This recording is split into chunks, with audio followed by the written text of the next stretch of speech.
All right, let's go ahead. What is the fundamental ideas you need to know about data converter? And this is outline, background. Anyway, data converter is widely used. And the most important one actually is ADC then DAC. Usually, you cannot only use one of them. Yeah, from the nature, the analog to digital, you need the help from ADC. And then convert digital back to analog. You need another one, DAC. So usually they coexist, right? They exist in pairs. And for any kind of data converter, ADC or DAC, we have many kind of different architectures. And again, usually you select the one fit your application the most. That's it. Anyway, design data converters is some kind of a challenge, a big challenge, even for experienced engineers. Okay, it's really, really complicated. Yeah. However, most of the data converter architecture, even though we have quite many, but the ones we use usually are quite simple. So what is the lesson? What is the recommendation you learn from Professor Yang, not from myself? Is to select the simplest one. Okay? Don't try, according to the specification, then you try to select the most complicated one. Sorry for that. Yeah. Even for experienced designer, it's some kind of major challenge to meet all the parameters according to the specification. And also you need to promise after fabrication, the yield cannot be too low. For example, yeah, not so similar, but a good example is from Samsung, right? Samsung announced its 5 nanometer process to help which company is it? Maybe Qualcomm? Only a few, right? To fabricate chips in 5 nanometer process. But what is the problem? Maybe Qualcomm or NVIDIA, they need to postpone the announcement of the new chip. According to the yield from Samsung, is really terrible. Even the price maybe 40% off than TSMC. With the same process, about the same process, maybe the performance is also about the same, 50% off. Go. Everybody is supposed to use Samsung's process instead of TSMC's. But why? Most of the companies, they still turn their head away from Samsung to TSMC simply because the yield is too terrible. Okay, even much cheaper, useless. Yeah. So the announcement of the new chip is postponed, delayed, and it is. I heard that the company will also turn its head back to TSMC. Yeah. Anyway. For data converter, you will see a lot of parameters, key parameters. For example, nonlinearity, and you need to match the critical elements. Yeah.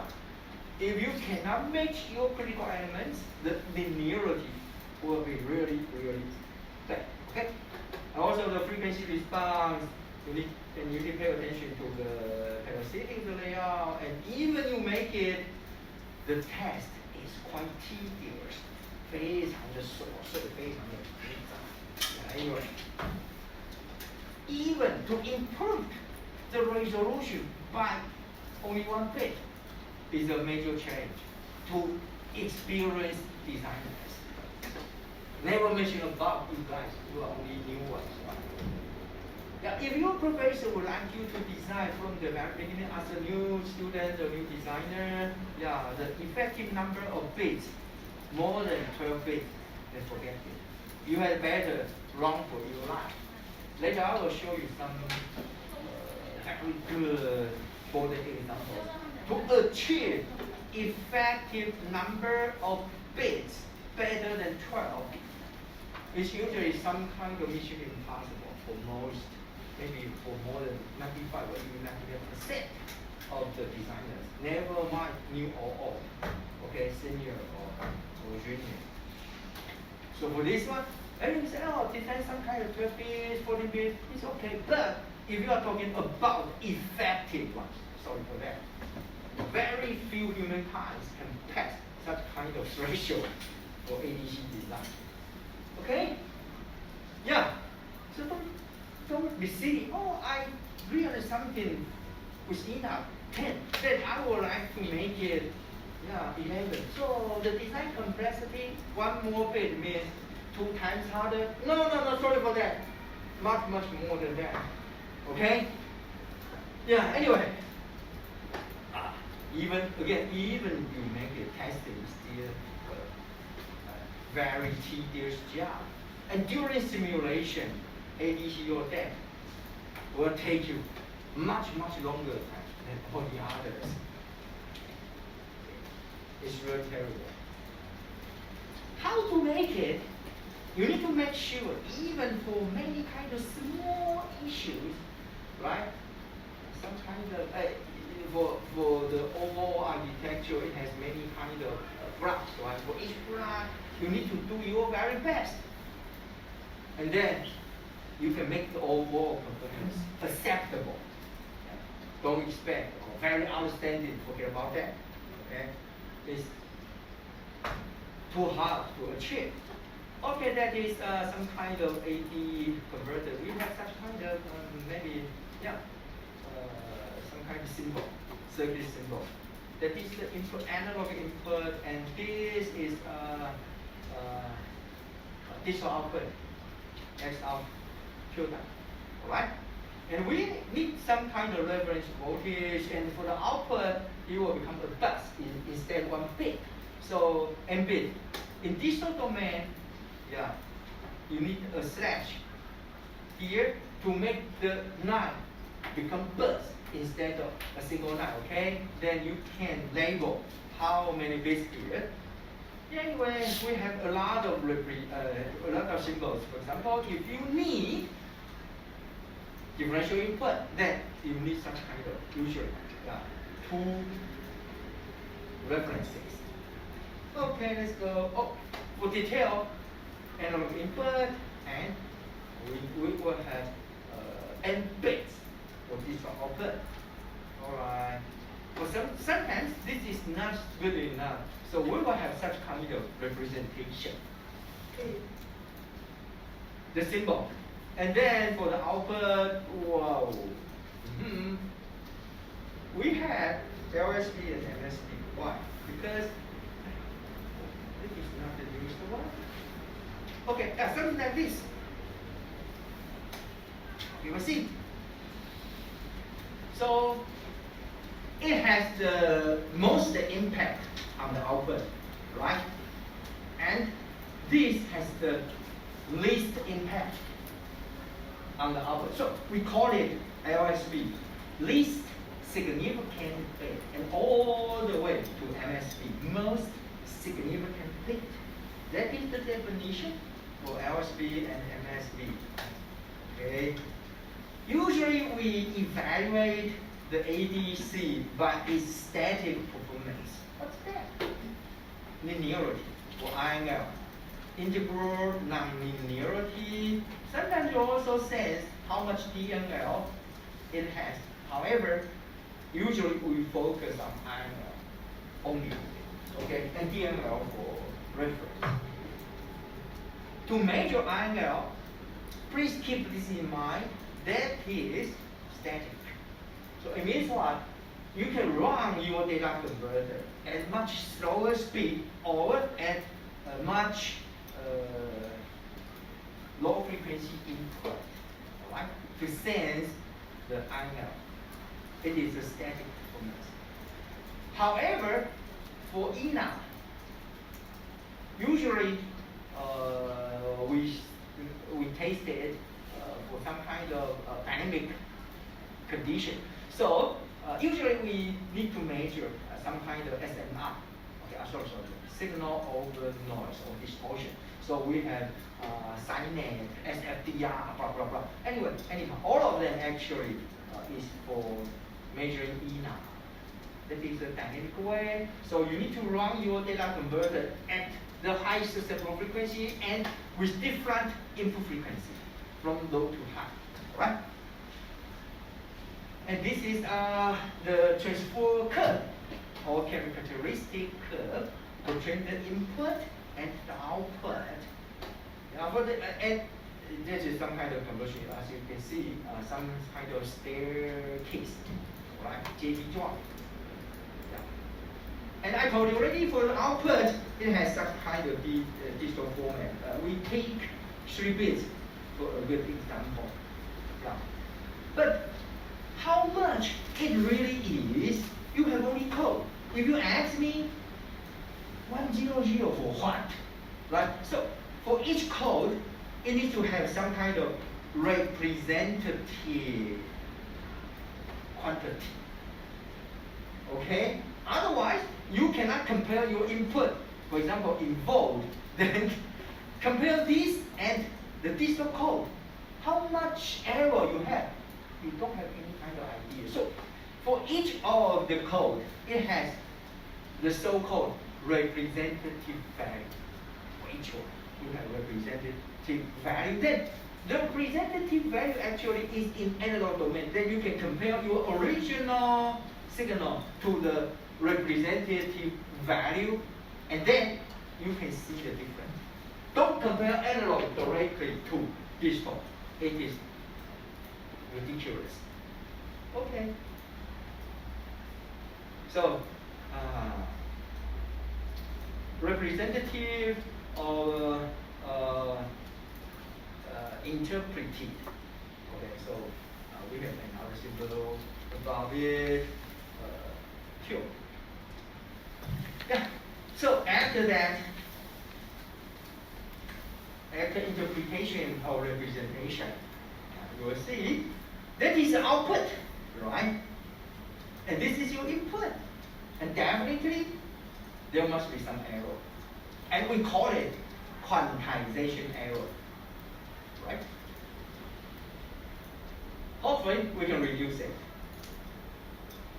To make the quantization error as small as possible, only in theory. For commercial design, small enough, that's it. Don't make it as small as possible, no. Because it will waste too much of your design time and the fabrication cost. Alright, so finally, that is a good representation. And finally, you need to think how much the error it will be. Okay. Allow me to show you another very good example. Another very good definition according to transition point or breakpoint. What is that? This, and that. Okay? So the transition point actually in theory is uniformly distributed from the bottom to the top. Uniformly distributed. That is for the ideal case. Alright? And then, as I mentioned, what you need to know the most from the very beginning, what is the most important parameter for ADC, for data converter, actually? Linearity, the error. Okay? Linearity error. Yeah. So this is the transmission, the conversion, okay? And from the beginning, your input is from 0 to here, to there, right, all the way to the top. So what is the difference? You just subtract the input from the output, or the output from input, I don't care. Then you get this.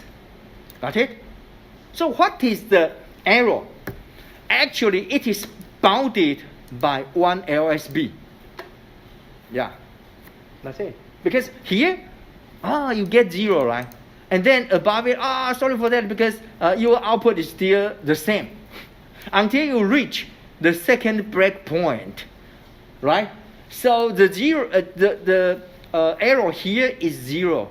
But before the next breakpoint, it will be increased to almost 1 LSB, right? So from 0 to 1 LSB. That's it. That is even this is the ideal transfer curve. Keep this in mind. Nothing wrong. Even your ADC is perfect. It's ideal.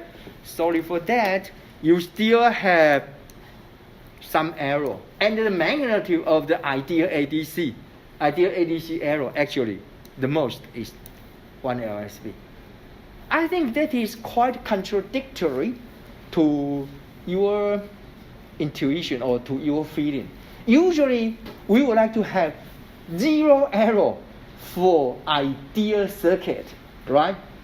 However, for such kind of definition, even though your ADC is perfect, you still get some error instead of 0. That is really upset. What we can help is, if you think that is too much, then we can change the breakpoint to the middle. Okay? Then your input goes through in this way. So for each interval, you will get positive and minus 50% of the LSB. That's it. However, even the ADC is perfect, is ideal, you still get 50% of the LSB. Yeah, but according to your feeling, this one is better than 1 LSB, right? It's up to you. I don't care. Because to have such kind of error, I mean, it depends on the transition points or breakpoints, right? Yeah. To make your design easy, usually, I guess, you will design something like this. In this way, don't believe in what you heard. For ideal ADC, the error is bounded by 50% of the LSB. Sorry for that. If you have such kind of easy design, then the magnitude is as large as 1 LSB. To make it 50% off, then you need to set your breakpoint here. Okay? In the middle of the transition period. That's what you can do. Even you make it, I think many of the new designers or students will be still unhappy because this is some kind of ideal ADC. I still get some error, even though that is 50% from the previous version. How can we make 0 error for ideal ADC? We need another definition. Okay?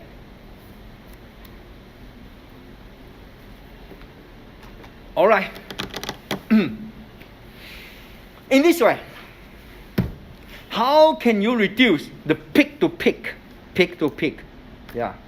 quantization error? What you can do?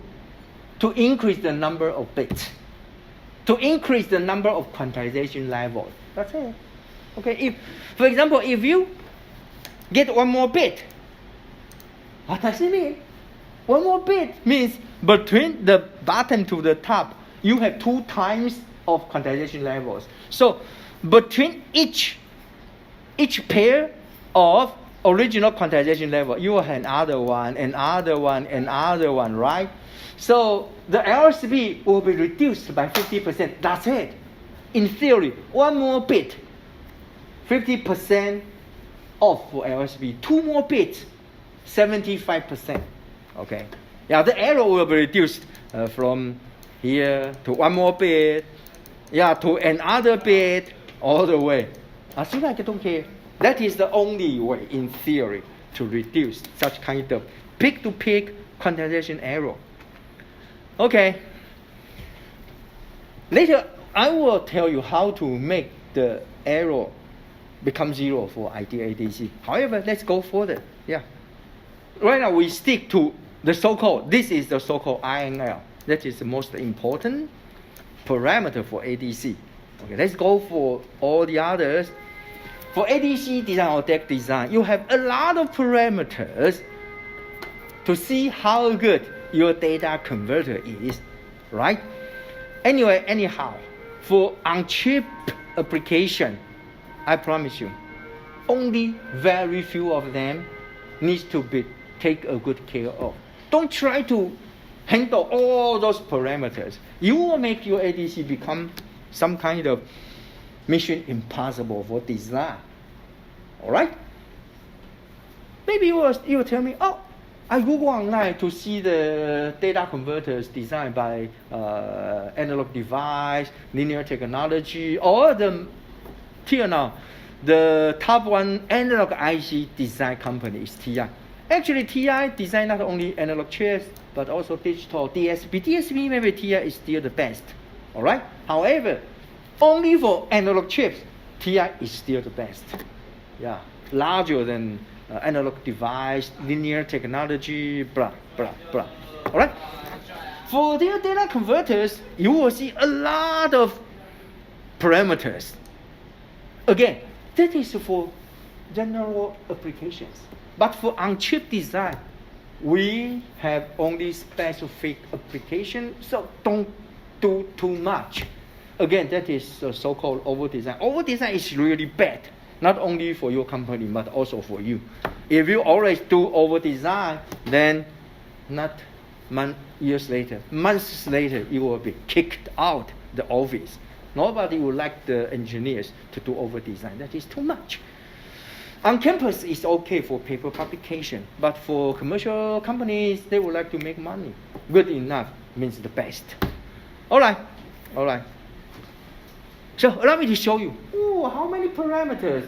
Gosh, a lot of them. If you have a look at the specification for commercial ADC or DAC, to my memory, only for the terminologies, 2 or 3 pages, A4.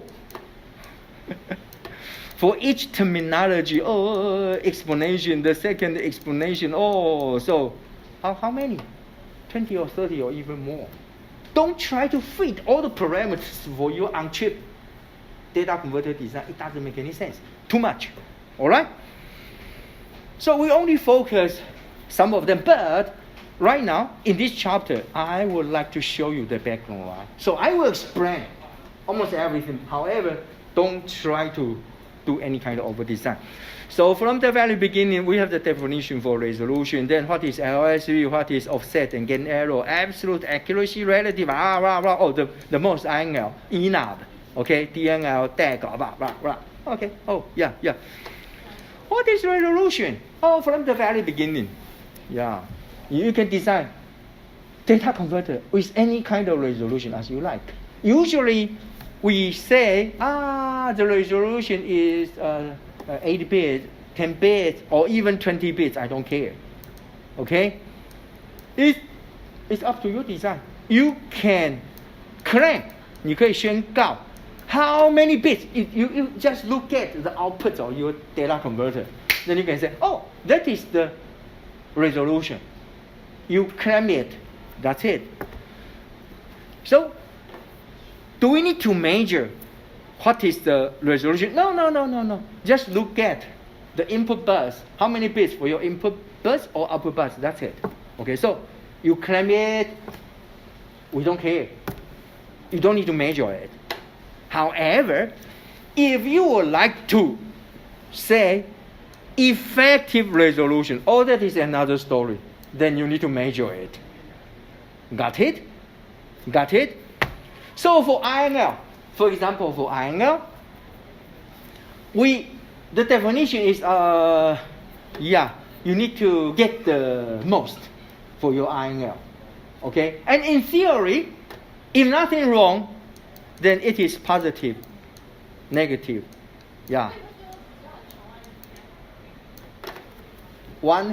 LSB, right? If you put the breakpoints in the middle of the transition period, that's it. All right? So after you measure it, from the beginning to the end, you find the biggest, not the smallest. No. From the first, maybe 0.5, the next 0.8, the third, maybe minus 1 point something. Okay? We take the largest. That is the definition for your INL.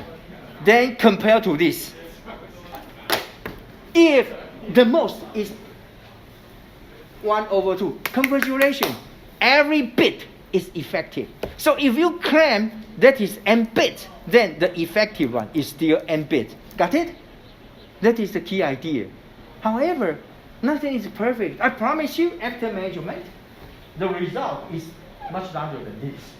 So for example, if it is 1 bit, it means what? 2 times larger than the ideal value, right? Then, sorry for that, the larger, the worse, right? 2 times larger than the original value. It means what? You lose 1 effective bit. So the effective bit is n minus 1. Got it? N is what you claim, as you like, as you're happy. I don't care. But if you are talking about the effective one, then you need to measure it, pick up the largest, and compare to this value. Bingo. Then the effective bit. 2 times larger means you lose 1 bit. 4 times larger means you lose 2 bits. Okay? On the contrary, if you do very good design, then sometimes it is possible. It is not impossible. No, it is possible. And later I will, for real design, I will tell you why. Okay? If after measurement,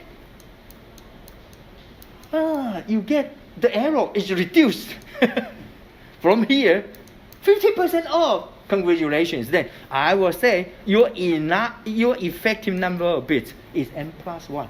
1 more bit, then you can. Wow. Very good. Right?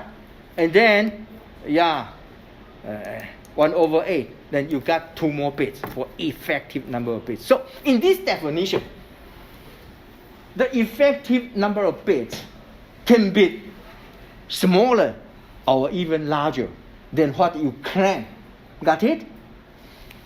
And this is some answer to your future design, especially for sigma delta or delta sigma ADC or DAC. Yeah. Usually, in such kind of sigma delta ADC, for example, you would like to design ENAP with more than 20, right? Then inside the ADC, it has another DAC. Okay?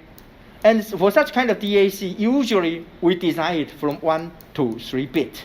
That's it, no more. But the ugly truth is, if the overall ADC needs to have more than 20 bits in accuracy, then the requirement is this. Never mind it has 1 bit or 3 bit.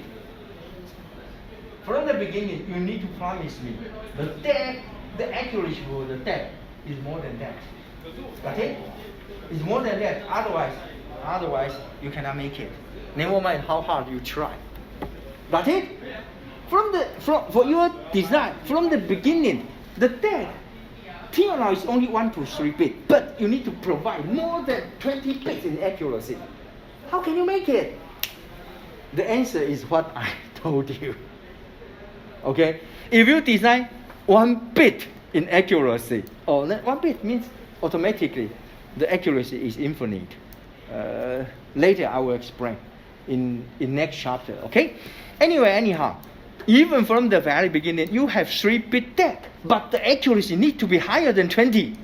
What does it mean? As I mentioned, if the error is less than half LSB, then the effective number of bits can be increased. So that is a big hint for you. Your error after measurement should be much, much, much smaller than this one. Again, 1 bit means 2 times less. Okay, 2 bits, 4 times less. You can guess. From 3 bits to 200 bits. Oh gosh, it should be this one. Much, much, much, much less than the ideal value. Got it? And that is your own choice, not mine. If you want to design 2 or 3 bits DAC inside such kind of delta sigma ADC, you need to promise yourself, not mine, okay? The ENAP needs to be better than that, 20 or something. Okay? So what is my recommendation from the very beginning? 1 bit DAC, good enough. Okay? And in theory, 1 bit DAC is perfect. Why? Yeah, in next chapter I will tell you. Okay, and then this second bit, what is the LSB in theory? If nothing wrong, then the range is divided by this. This is what? 2 to nth power. Okay, this is the number of bits. Okay, 2 to nth power. So you uniform divided your reference to be 1 LSB. Okay, and then as I mentioned, that is in theory. How about in practice after fabrication? You need to sense the effective value of LSB. So you find the maximum.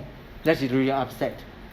Okay, as I mentioned from the beginning, the ideal value is 1 LSB, 1 LSB, 1 LSB, right? But after fabrication, somebody will become smaller, the other will become larger, right? And you need to make the maximum deviation, the largest value for your LSB. Okay? Yeah, that is for measurement. And then what is the effective number of bits? Compare again to the ideal value. Okay? To this ideal value. If after measurement, the maximum one is 2 times larger than this, again, you will lose 1 bit in effective number of bits. Got it? That's it. That is ideal. Okay? Yeah. So, anyway, after measurement, we have this in absolute value, but usually we don't have absolute error. We have LSB based error, relative error. Okay, so how to make it become LSB? Very simple. Divide the absolute error by the unit, the magnitude of your LSB. That's it. And that is what we usually mention. If you have a look at the papers for ADC or TAC, usually we express how much error in LSB instead of absolute value. Okay, some more moments. All right. From the very beginning, I would like to tell you some not so important parameters from the beginning of set. You can see for ideal ADC. Okay, sorry. No time to go back. You can see for each duration, right? 1 LSB uniformly divided or distributed. However, from the very beginning, if it is not 1 LSB, larger or smaller than that, that is from the beginning, very close to 0, right? The origin. Then we call it offset. Got it? That's it. All right. And the other arrow is called gain arrow. To the other end. 在另外一个边. Why? Because if the gain is the slope, right? If the slope is wrong, larger or smaller, then to the end of the conversion, you will have a big gap, right? Then that is for gain arrow. So offset arrow, for offset arrow, you look at the first interval. For gain arrow, you have a look at the final interval. That's it. Does it make much sense? No, because they only depends on one point, one interval, right? Anyhow, I would like to tell you, offset arrow and gain arrow are not important at all for most of the data converters. Only when you would like to do something for matrix. What is that? The scales. Okay? 你的秤子，长度、重量 for the weight, for the length to measure. Oh, if you would like to buy some house like this, you need to measure the length, the width, right? For such kind of matrix, we pay much attention to such kind of offset or gain error. Except for such kind of metric application, we simply forget. It means we don't care any bit to offset error or gain error. Nobody cares. Got it? Not important at all. Forget about them. They are not important at all. Okay? Yeah. Anyway, little consent. That's it. So don't pay attention to this. Alright? And also I told you already, for absolute accuracy, only for scarce meters, otherwise, again, not a major concern. So we only pay attention to absolute, to relative accuracy, especially in INL. Okay, so you can see, this is one data converter, that is another one data converter, and for the maximum one, that is for INL. Okay, it looks the same, right? So that, okay, we can stop here, but before the end of today's class, I would like to mention that even though they, according to the definition, they are the same, right? But for real performance, they are not. And which one is better? Oh, it's hard to say, right? So again, INL is a static performance. It looks like that. Not only those two. Later I will show you four, many.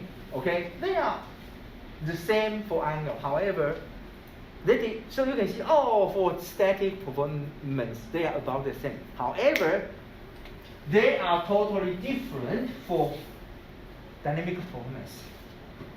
All right. So I would, next week, I will share some kind of concept with you.